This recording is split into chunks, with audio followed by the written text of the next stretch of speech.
তোমার বেস্টির মোবাইলের রিচার্জ যখন শেষ হয়ে যাগা। ওমা রিচার্জ শেষ হয়েছে গা। ব্যাং রিচার্জ আজকে শেষ হইতে হইলো। বিশালার লগে তো আমি 4 দিন ধরে কথাই কই না কাজে লাগা।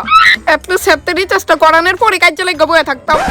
এখন আমি হেতে ভিক্ষাটা কেমনে চাই? কাজ করি মাঠটা দিয়ে কথা কইয়া দেখি। হ্যালো।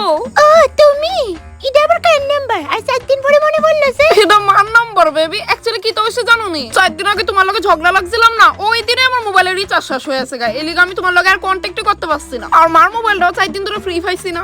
ও মানে তুমি কইতে চাইতেছো 4 দিন আগে তুমি আমার লগে কন্টাক্ট করতে চাইছিলা, তোমার রাগ কমে গেছিল গা। তো রিচার্জ করলে না করে 4 দিন ধরে কি আমার আশায় বইয়া রইছিলা? না বেবি, মানে তুমি তো জানোই বাবার একটি ওদের হাত করছে লিখা।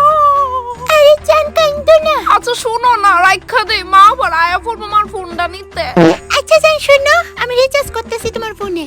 ও বেবি, তোমার মতো বয়ফ্রেন্ড যাতে 7 জন আমি পাই। জান আমি তো এটা জানি খুশি যে তোমার এখন আমার উপর একটু রাগ নাই। নাও জান রিচার্জ হয়ে গেছে গা। চল হাত রাখ ফোন বাপ দেখটা। তোর মনে হয় আমার মোটা তো তাড়াতাড়ি ঠিক হইব? আরে জান